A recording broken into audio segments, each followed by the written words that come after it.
जय बाबेरी। Hello my YouTube family, hello my friends. मैं आपके सामने लेके आने वाली हूँ आज एक बहुत ही अच्छा वीडियो। ये एक व्लॉग वीडियो होगा लेकिन शॉर्ट होगा, क्योंकि मैं जा रही हूँ आज रामा पीर के दरबार में। मैं रोज़ रामा पीर की आरती के लिए जाती हूँ सुबह मॉर्निंग के टाइम में, बट आज जो है वहाँ पर दशमी का महाप्रसाद है, अन्नकूट का महाप्रसाद है।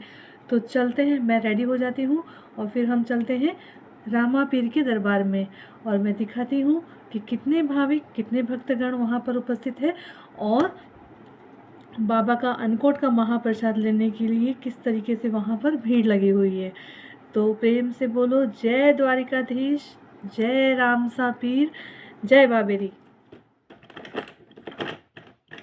चलो रे चलो, चलो रामदेव रे, बाबा रामदेव रे दरबार। चलो रे चलो, चलो रामदेव रे, बाबा रामदेव रे दरबार।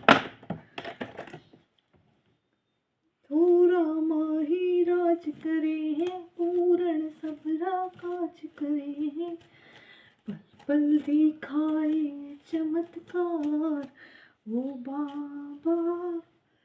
चलो रामदेव रे दरबार।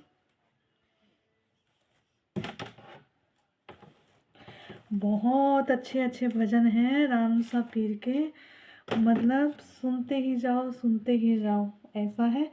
खाटू श्याम जी और रामसा पीर दोनों के ही भजन मुझे बहुत ज़्यादा पसंद है, और मैं भजन लगाती भी हूँ, पर अभी बच्चों के जो है वो टेस्ट चालू है, तो मेरा वो जो रूटीन है ना वो थोड़ा सा मिस हो गया है। तो फिर से बनाएंगे, देखते हैं। अभी लगभग मैं रेडी हो चुकी हूँ, अब मैं जाने की फुल तैयारी में हूँ। थोड़ा मॉइस्चराइज़र लगा लिया जाए।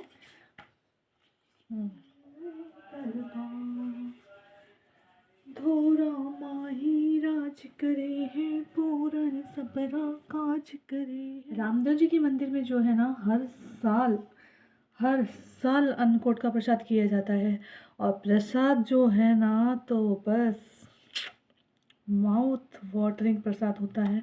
और प्रसाद तो जो भी है वो हरी इच्छा, बहुत ही मज़ेदार और बहुत अच्छा प्रसाद। तो फिर मैं हो गई हूँ रेडी, हम चलते हैं।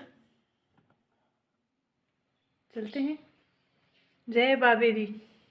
मशीन ऑन कर देती हूँ ताकि आऊँ जब तक कपड़े धुल के हो जाएंगे, फिर बस सुखाने रहेंगे। तो मैं मशीन लगा देती हूँ। तो जी यहाँ तक तो काम हो गए। अब मैं जब बाहर जाती हूँ तो एक बार भगवान के दर्शन ज़रूर कर लेती हूँ कि सब ठीक ठाक है ना, मतलब एक बार एक निगरानी होती है। तो ठाकुर जी बैठे हुए हैं, दिया विया सब लगा हुआ है, और अब मैं चलती हूँ क्योंकि मिर्ची आने में लेट हो जाएंगी, तो यहाँ पर सब व्यवस्था देखनी पड़ती है। तो 11:15 का समय हो चुका था और 11:30 बजे आरती होनी थी। मैं मंदिर पहुंच चुकी हूं, और ये मंदिर के स्टेयर्स हैं, सीढ़ियां हैं, और अंदर बहुत अच्छा माहौल बना हुआ है।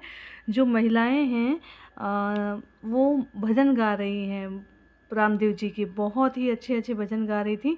मैं आपको सुनवाती हूँ इसमें।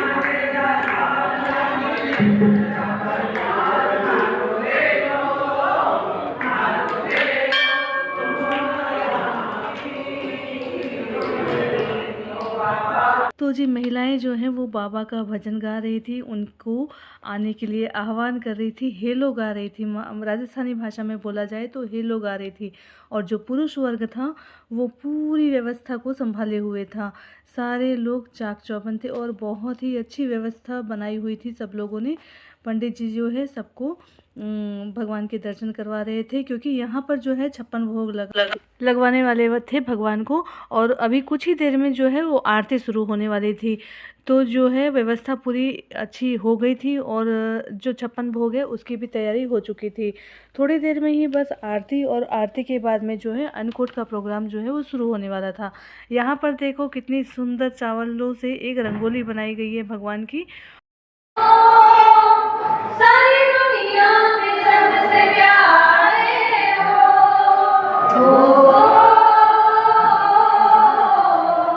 मेरी आँखों में तुम समाए हो, सारी दुनिया में सब। तो जी प्रेम से बोलो जय द्वारिकाधीश, जय बाबेरी। बाबा तेरा हाथ चाहिए, सिलसिलाए टूटना नहीं चाहिए, मुझको मेरे भक्ति का इनाम चाहिए, हर जन्म में बाबा तेरा साथ चाहिए, सिर्फ मेरे बाबा तेरा हाथ चाहिए, मेरी दुनिया को तुम बसाए हो। तो जी देखा, महिलाओं ने तो हद ही पार कर दी, बाबा को एक से एक भजन गाए, भगवान को बहुत रिझाया, बाबा को बहुत रिझाया।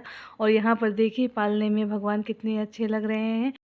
तो जी मंदिर के पीछे के प्रांगण में ये जो है प्रसाद बनाने का कार्य चल रहा था यहाँ पे। तो जी ऐसा है, देखिए बाबा के महिमा का कितना बखान कर रही हैं महिलाएं, कितनी उत्साहित है, और देखो कितने अच्छे भजन गा रहे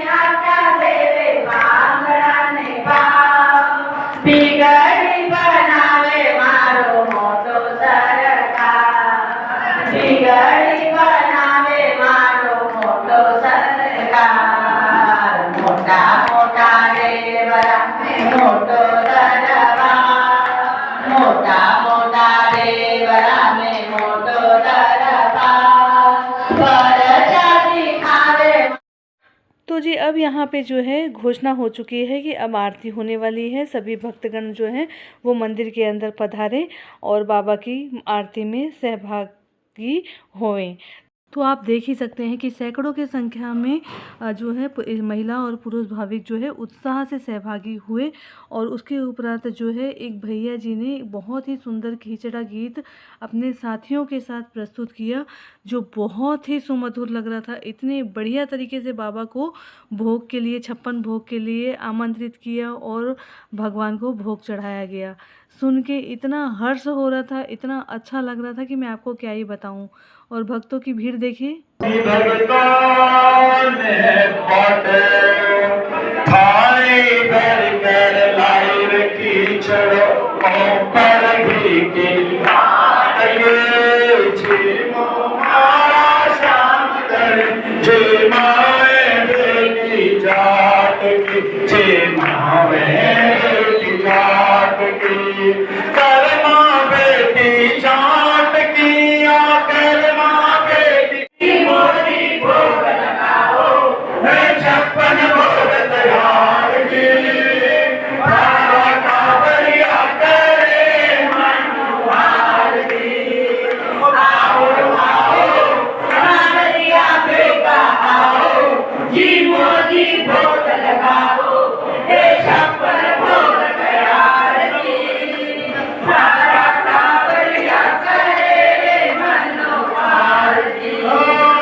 बहुत बढ़िया, जय बाबेरी। तो जी देखा आपने कितने बढ़िया सुमधुर गीत गा रहे थे भाविक, और बहुत ही हजारों की संख्या में लोग यहाँ पर उपस्थित हुए। तो जी ऐसा है कि मंदिर में अपार उत्साहपूर्ण वातावरण में हजारों भाविकों ने अन्नकूट प्रसादी का लाभ उठाया। महिला और पुरुष भक्तों का रेला उमड़ा हुआ था। तो जी ऐसा है, राजस्थानी समाज के साथ साथ भगवान श्री रामदेव जी के सभी समाज के भक्तगणों ने आयोजन में उत्साह से सहभागी हुए और अपनी उपस्थिति जो है वहाँ पर दर्ज करवाई। बाबा के दर्शन किए, 56 भोग के दर्शन किए और बाबा के अन्नकूट की प्रसादी भी ग्रहण की। और इसी प्रकार हर वर्ष ये कार्यक्रम होता है और बहुत ही उत्साहपूर्ण माहौल होता है। लोग बहुत ही आनंदित होते हैं भजनों से, अन्नकूट की प्रसादी से, चाहे बाबा के दर्शनों से और 56 भोग से। तो ऐसा है हमारे यहाँ ये रामदेव बाबा का तीर्थ स्थान, धार्मिक स्थान और मंदिर। तो जी बाबा की महिमा का क्या ही बखान किया जाए। शायद ही ऐसा कोई समाज या वर्ग हो जिसे बाबा की महिमा और चमत्कार का ज्ञान ना हो। सभी भक्तगण जो है बहुत ही श्रद्धा के साथ में बाबा के दरबार में आते हैं और अपनी हाजिरी देते हैं और बाबा उनकी मनोकामना और उनको चमत्कार ज़रूर दिखाते हैं। तो ऐसा है ये रामदेव जी का चर पर्चा, चमत्कार, आप इसे कुछ भी बोल ले, आस्था की बात है। और उसके बाद में तो सब, अभी इसके ऊपर कमेंट करने का कोई विषय नहीं है। सबकी अपनी अपनी आस्था है। भगवान के दर्शन देखिए कितने बढ़िया दर्शन हैं। तो आस्था का विषय है, जैसे कि वर्ष भर में बहुत सारे बड़े महीने आते हैं, जैसे चैत्र का महीना, बैसाख का महीना, माघ का महीना, फागण और कार्तिक का महीना। ऐसे जो बड़े महीने होते हैं वहाँ पर ये जो आयोजन है, जैसे धार्मिक आयोजन, बाबा जी का जम्मा जागरण और भजन संध्या, कीर्तन, इस तरह के प्रोग्राम जो है यहाँ पर वर्ष भर में चलते रहते हैं। शहर के बीचों बीच ये दरबार होने के कारण कोई भी भाविक जो है, जिनकी थोड़ी सी भी मन में आस्था है, वो अपने परिवार सहित इस आयोजन में सहभागी होने के लिए कुछ ही क्षणों के लिए आते हैं, पर ज़रूर आते हैं। तो ऐसा है ये रामदेव बाबा जी का दरबार। तो ऐसा है कि कलयुग में जो है वो 3 अवतारी जो हैं देवता माने गए हैं, चमत्कारिक देवता जो है वो माने गए हैं, जो जैसे कि हनुमान जी, खाटू वाले श्याम बाबा और जो है रामदेव जी बाबा।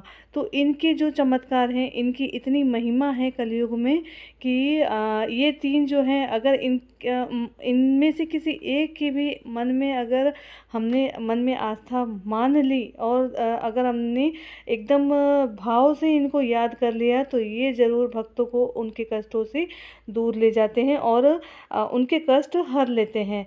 ऐसी आस्था है, धार्मिक आस्था है ये। और इसमें किसी भी कोई भी प्रकार का कमेंट ना किया जाए। और वीडियो अच्छा लगे तो लाइक, शेयर एंड सब्सक्राइब ज़रूर करें। और देखिए अन्नकूट प्रसाद का सभी भाविक भक्तगणों ने कितना आनंद लिया। और प्रसाद ग्रहण करने के बाद में जिन भक्तों से जितनी सेवा हो पाई उतनी सेवा उन्होंने परसदारी में अपनी सेवा दी। और सबने प्रसाद अच्छे से आनंद से ग्रहण किया और सब बहुत खुश थे।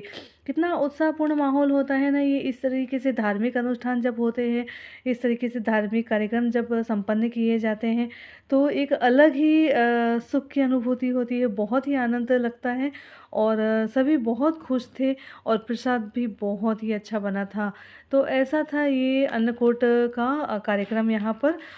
दिवाली के पश्चात 15 दिनों तक के ये कार्यक्रम लगभग हर मंदिरों में, किसी न किसी मंदिर में चलता रहता है। तो जी इसमें ऐसा है कि पहली खेती से निकला हुआ जो अनाज होता है, मूंग और मोठ, वो बनाया जाता है। एक हरी सब्जियां, जो सारी सब्जियां मिला के और बिना प्याज लहसुन की एक सब्जी बनाई जाती है। और चावल, कढ़ी और रोटी, पूड़ी, आप जो भी चाहें इसमें बना सकते हैं। बस बिना प्याज लहसुन का जो है वो भोजन यहाँ पर अन्नकूट के प्रसाद के रूप में बनाया जाता है। और देखिए यहाँ पर जो है वो भैया और दीदी जो है पान का जो कूटा होता है, पान, वो यहाँ पर वितरण किया जा रहा है। तो जी 2 बज गए थे और मैं घर आ गई उसके बाद। तो जी बालाजी की ये जो रंगोली है वो वहाँ मंदिर परिसर में बनाई हुई थी। तो जी जैसा कि आप देख सकते हैं मैं वहाँ से आ चुकी हूँ। मैं बहुत थक गई। बाहर थोड़ी सी क्या हो रही है, धूप हो रही है ज़्यादा और बहुत रश, बहुत इतना रश, इतना मतलब वहाँ पर ट्रैफिक हो गया। वहाँ पर इतना ट्रैफिक बोलना चाहिए, भीड़ बहुत ज़्यादा हो गई प्रसाद के लिए। थोड़ी देर मैंने पुरस्दारी करी वहाँ पर, फिर बस थोड़ी वहाँ बाबा का आशीर्वाद लिया और प्रसाद लिया और बस मैं आ गई। अभी क्योंकि विधान के भी आने का टाइम हो गया है तो मुझे उसे लेने जाना पड़ेगा। तो मैंने सोचा घर जाना ही अभी बेटर है इसलिए। और थोड़ी देर में आराम करूँगी, तब तक विधान आ जाएगा, मैं लेने जाऊँगी। तो जी विधान के आने के बाद में उसे खिलाने पिलाने के बाद में मैंने सोचा कि मैं थोड़ा वीडियो एडिट करूँगी, क्योंकि 3-4 दिन हो गए थे बिल्कुल भी एक भी वीडियो अपलोड नहीं हुई थी। तो क्योंकि वीडियो जो है वो बना के रखी हुई है और उन्हें एडिट करके बस अपलोड करना है, और वो सब जो है आगे पीछे ही होगा, क्योंकि इंटर स्कूल कॉम्पिटिशन्स होने वाले हैं गेम्स के, और 3-3 कॉम्पिटिशन्स में इन लोगों ने पार्टिसिपेट किया हुआ है। तो मैंने जो है एक वीडियो अभी गेम्स की डाली है, और एक जो है इस हफ्ते में ही मैं डालूँगी, 1 या 2 डाल ही दूँगी। तो ऐसा है, ये प्रोग्राम जो है ये पहले का है। तो जी फ्रेंड्स, चैनल्स पे वीडियो अपलोडेड है, तो आप जाके ज़रूर चेकआउट कीजिएगा, और पसंद आए तो लाइक शेयर एंड सब्सक्राइब ज़रूर कीजिएगा। तो मिलते हैं अगली नेक्स्ट वीडियो में, नेक्स्ट व्लॉग में, एक नए टॉपिक के साथ में।